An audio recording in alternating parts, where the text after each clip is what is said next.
Donc, limite de suite, la forme indéterminée, infini sur infini.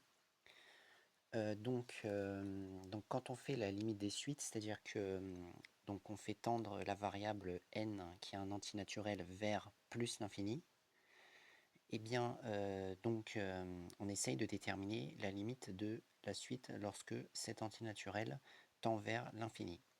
Et donc suivant l'expression de la suite, donc là par exemple on a une expression de suite ici, et bien ça peut être possible qu'on arrive à ce qu'on appelle une forme indéterminée, c'est-à-dire que généralement quand on a un quotient, on trouve infini en haut et infini en bas, et ça c'est une forme indéterminée parce que on ne sait pas quelle va être réellement la limite de cette suite. Il peut y avoir plusieurs options. Donc dans ce cas-là, ce qu'il faut faire, c'est modifier l'expression de la suite. Et ici, donc si on regarde, on a en haut une limite qui est plus l'infini, c'est-à-dire au numérateur ça va tendre vers plus l'infini. Pourquoi est-ce que ça tend vers plus l'infini? Parce que là n tend vers plus l'infini, donc si on le met au carré ça va encore aller vers plus l'infini. 3n tend également vers plus l'infini, puisque n tend vers plus l'infini. Si on multiplie par 3 ça va toujours tendre vers plus l'infini, donc ça fait infini plus infini, et après moins 7, bon moins 7 c'est très faible par rapport aux deux précédents infinis, donc la totalité va tendre vers l'infini au numérateur. Et ensuite au dénominateur, eh bien n tend également vers plus l'infini, donc si on le met au cube, il va tendre encore plus vers plus l'infini. Si on rajoute 10, ça ne change rien, puisque 10 c'est petit vis-à-vis de plus l'infini, donc du coup l'ensemble ici va tendre vers plus l'infini. Donc du coup on se retrouve avec plus l'infini sur plus l'infini. Et on ne sait pas qu'est-ce que ça donne d'après la règle des limites, ça peut donner plusieurs choses différentes, donc il va falloir lever l'indétermination. Et dans cette situation, comment est-ce qu'on fait? Eh bien, on factorise par le terme dominant au numérateur ou au dénominateur. Quand on est sous cette forme-là avec des polynômes, on factorise par le terme dominant. Donc là, je vais factoriser par n au carré. Donc ça va donner n au carré. J'ouvre la parenthèse. Donc pour le premier terme, il reste 1, plus pour le deuxième terme, on va faire 3n sur n au carré, puisqu'on va diviser chacun des termes par n au carré. Même si n au carré n'est pas un facteur commun, on factorise par le terme dominant, c'est-à-dire n au carré. Et ensuite, il va rester 7 sur également n au carré. On ferme la parenthèse. On fait le même principe au dénominateur, on factorise par n au cube, donc ça donnait n au cube facteur de 1, plus 10 sur n au cube. Ça va donner ça. Vous pouvez vérifier que si on développe, si on redéveloppe comme ça, eh bien on retrouvera ce qui est ici, par simplification, etc. Et donc là, on va pouvoir faire une simplification de l'expression qu'on a, parce que maintenant, on remarque qu'on va avoir un facteur commun en haut et en bas, qui est n au carré, parce que n au cube, c'est n au carré fois n. Donc je peux simplifier par n au carré en haut et en bas. Donc en haut, il va rester juste la parenthèse, 1 plus... Alors ici, dans ce terme, on peut également, ici, 3n sur n au carré simplifié par n, parce que n est en facteur en haut et en bas, donc ça va donner 3 sur n.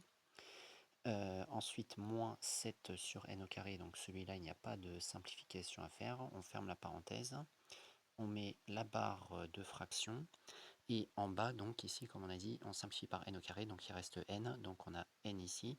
J'ouvre la parenthèse, 1 plus 10 sur n au cube, là il n'y a rien qui est simplifiable dans ces termes qui sont là, et j'obtiens donc cette expression-là.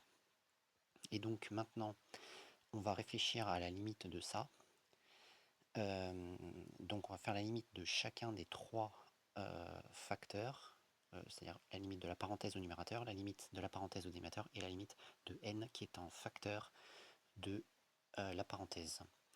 Donc on va faire la limite de ces trois choses.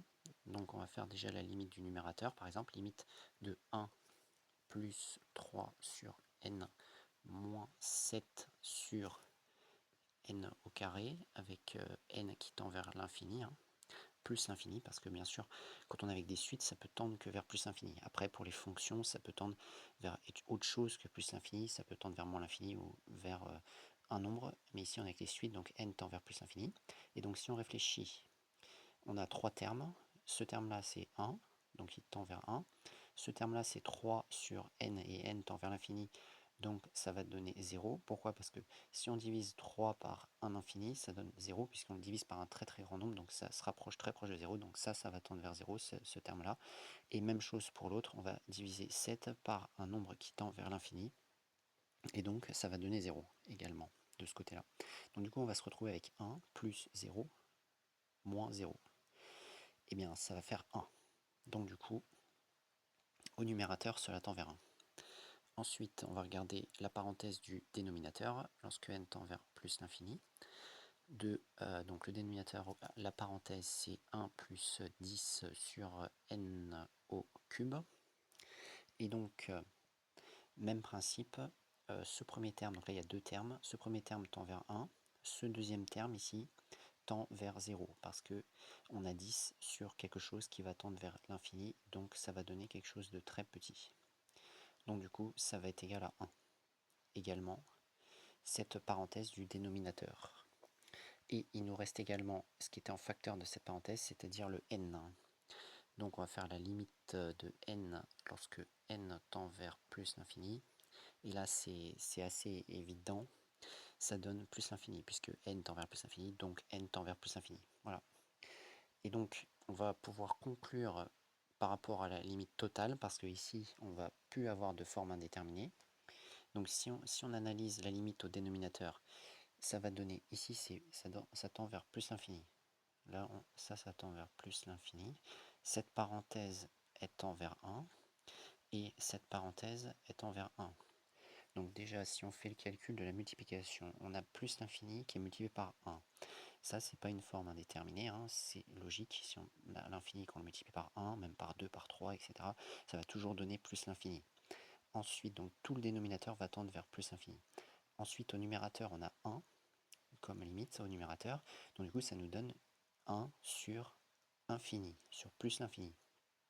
Et bien ça va nous donner 0. Parce que bon, quand on divise 1 par un nombre très très très grand encore, une fois là, c'est 1 sur infini, et donc ça devient très très très petit, le résultat, ça tend vers 0. Donc du coup, généralement ce que l'on écrit, c'est par produit, parce qu'on a fait un produit au dénominateur de limite, par produit et quotient, par produit et quotient de